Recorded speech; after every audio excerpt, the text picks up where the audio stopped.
présenter?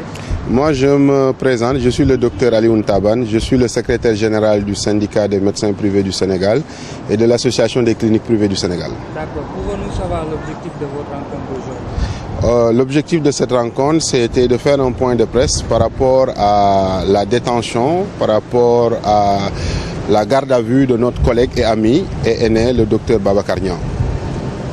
Alors, vous pensez que l'arrestation est juste ou bien?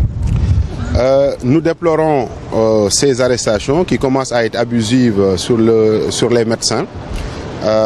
Une enquête est en cours. On ne peut pas trop en parler si l'arrestation elle est normale ou pas. Mais tout ce que l'on déplore, c'est qu'avant de mettre en garde à vue un médecin, il faudra que les gens prennent le temps de voir ce qui a lieu. Est-ce que le médecin a eu à faire des choses ou pas? Parce que nul n'est au-dessus de la loi, mais on a la présomption d'innocence. Parce que c'est Babacar Niang, c'est un grand monsieur qui a énormément fait pour ce pays, qui fait partie des premiers médecins à mettre en place un transport médicalisé dans ce pays. Il y a plus d'une trentaine d'années qu'il fait ce métier et qui implique de façon, qui fait du bénévolat. Parce qu'il faut qu'on rappelle que ce monsieur n'était pas au Sénégal. On l'a arrêté dans son village où il fait souvent des prestations de façon sociale. Et n'oublions pas aussi qu'il couvre de façon gratuite pas mal d'événements, que ce soit religieux, sportifs. Et ce qui le montre, c'est les événements de ce 16 mars qu'il a couvert. Aujourd'hui, quelles sont vos revendications? On n'a pas de revendications en tant que telles, ce n'est pas des revendications, c'est nous alertons, nous disons à l'opinion publique, l'opinion internationale, à l'autorité que cette détention, l'attaque qu'on fait à ces médecins, il faut que ça cesse et que nous demandons à qu'on le laisse partir à la maison. S'il doit répondre à la justice, nul n'est au-dessus de la loi, qu'il quitte chez lui pour aller répondre à la justice parce qu'on a toujours la présomption d'innocence jusqu'à preuve du contraire. Avez-vous cherché à dérouler d'autres plans d'action à part ce point? Le plan d'action qu'on déroulera au moment opportun, vous serez au courant. Donc on est une organisation bien structurée. Aujourd'hui, il y a je peux dire la médecine ou la santé sénégalaise qui s'est réunie. Il y a le syndicat aussi bien public que privé qui s'est mis debout pour défendre notre profession. On défend notre profession. Il faut que les gens comprennent une chose. On ne soigne pas une entité, on soigne une personne et que nous, médecins, on est apolitique et on est tenu de venir en aide qui que ce soit. Est-ce que vous avez aussi cherché à parler avec les autorités? Parler avec les autorités, docteur Niang, l'enquête est en cours, il a des avocats. Je pense qu'eux, ils seront en mesure de répondre à toutes ces questions le moment venu, mais il y a des choses qui se font. Merci.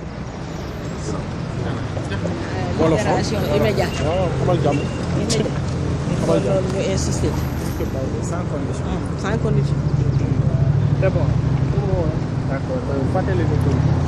maa ngi tudd docteur Mamadou Demba Ndour nekk secrétaire général national syndicat autonome des médecins pharmaciens et chirurgiens dentistes du Sénégal. tey nag maa ngi jël kàddu ci turu syndicat Sénégal yi xam ne ñoo dajale médecins pharmaciens et chirurgiens dentistes yëpp. que muy public du privé lu ëpp 5 organisations syndicales ñoo dajaloo fii tey di wax ci kaawu suñu confrère suñu collègue suñu camarade le doyen le docteur Babacar Niang. tey nan ngeen gisee arrestation bi ñu arrêté seen collègue boobu? xanaa di ko ñaawlu ba ci fi ñaawlu yem parce que ñëpp xam nañ ne docteur Babacar Niang du ko ndaw ci wàllum santé ci Sénégal def na lu fa toll ñeent fukki at mu ngi yëngu ci wàllu wërgu-yaram. lu ëpp fanweeri at moo fi indi ci ginnaaw moo fi indi li ñuy wax transport médicalisé dans le privé ba ñeneen mën ko ci feelu si ba Sénégal nekk ci léegi une référence foog naa ne ku mel noonu xam ne Sénégal ràññee nañ ko ci activité yëpp yi muy couvrir muy activité wàllum diine wàllum aada wàllum tàggat yaram lépp mu koy couvrir ak équipe am ku mel noonu am na worma bu koo xam ne war nañ ko mën a jox ñun nag li ñu gën a ñaawlu mooy ci coow li ba mu jógee niñ ko jàppee fekk ko Medina Njatbe arrêté ko monoté ko indi ko ci ay conditions yu doy waar ba Ndakaaru Njaay bi mu egsee Ndakaaru ñu teg ko loxo boobu ba léegi muy mercredi ba tey léegi nag ñun li ñu mën ni wax te ñëpp war ko mën a nangu ak ñun mooy yoon def fi nekkal ñëpp bu fi yoon nekkalee ñëpp dañoo war a yem ci yoon koo xamante ne am na dossier médical bu diisee ni bosu docteur Babacar Niang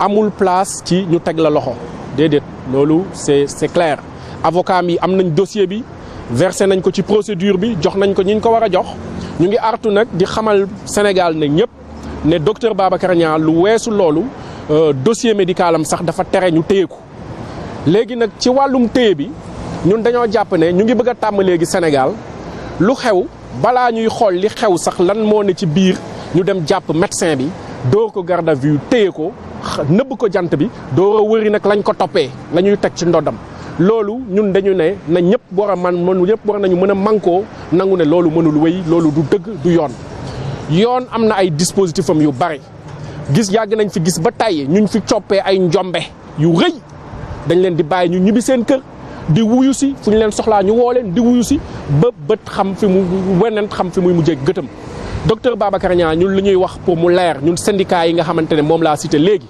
nangoo tuñu mu des ci loxo détention nekk en détention parce que wërgu-yaram mayu ko ci benn ñaar parce que doxalin bi moo dul yoon mënoo dégg ne tëll rek ne damm na jàpp médecin bi tëj te ñu ngi seetlu ne ñu ngi koy bëgg a tàmm nag ci Sénégal te loolu mënatul wéy. tey jii nii à part seen point de presse est-ce que waajal ngeen déroulé yeneen plan d'action. waaw waajal nañ ay jéego yu bare sax te li ci kanam rawulu bët ñu ngi ñaan nag parce que jàmm ci la lépp xëj yàlla bi dara tawul def gindi ci xelu ak bëtu ñi nga xam ne ñoo ko téye ba ñu bàyyi ko mu ñibbi këram lu ko mooy ñun on se réservera le droit bu jamono jooju jotee ñu wax sunu militants yi nga xam ne ñun rek la ñuy déglu moo d'ordre yeeg li ci war a tegu ak taxawaay bi war a am pour ñoom ñu mën a retrouver liberté am ñu mën a bañ a salfaañi ay droit am ak àq ak yelleefam parce que ci salfaañi àq ak yelleefu docteur Babacar Niang ci la procédure bi toll loolu la ñu gëm loolu la ñu exprimer d'une manière claire et décisive merci